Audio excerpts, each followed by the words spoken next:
Lesson 5.3, function rules, tables, and graphs.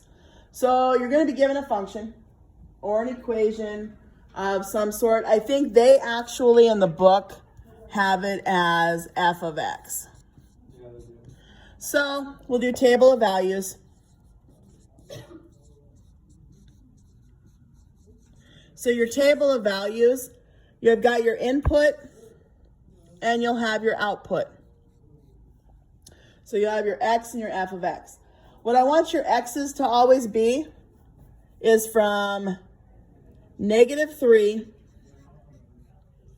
to 3. Okay, we're going to go from -3 to 3. So in that equation, the x plus 3, you plug each one of those values in for x. So I'll plug -3 in. What's -3 plus 3? 9. 0. Oh. What's -2 plus 3? 1. -1 plus 3? 2. 0 plus 3? 3. 1 plus 3? -1. 1 plus 3? 4. 2 plus 3? 6. No, 5. 3 plus 3? 6. All right. There's your table of values. Now we graph. Okay, so we got your x and your y. So each one of these are ordered pairs, okay, that we're going to be throwing on the graph. So the first point, x, that moves you left or right. Always do x, y. Y is up or down, or f of x is up or down. So we're going to go -3, 0. So we're going to come over here, -3, 0. -2, 1. So at -2, we're up here to 1. Let me draw some lines here.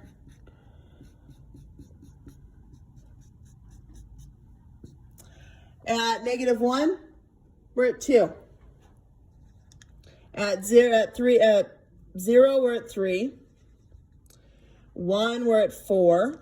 2, 5, 3, 6.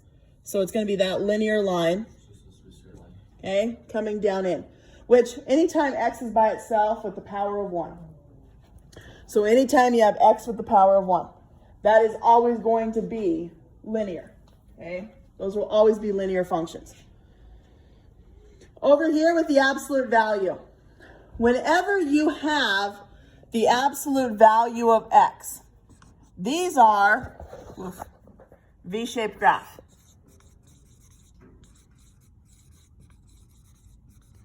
Okay, your graphs are going to be V-shaped.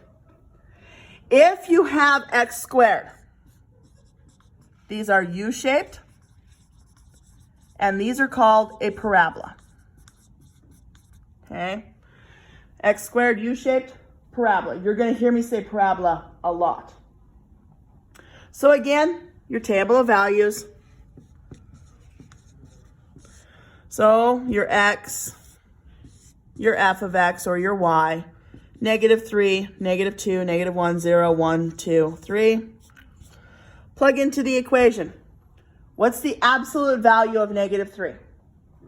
What's 3 minus 6? 3. What's the absolute value of -2? 2.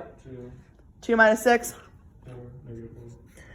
-1, absolute value? 1. Minus 6? 5. 0. -6. And then same thing. Plug 1 in. Absolute value of 1 minus 6. -5. Absolute value of 2 minus 6. -4.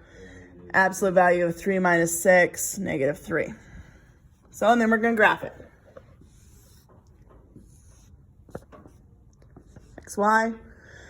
-3. Down 3.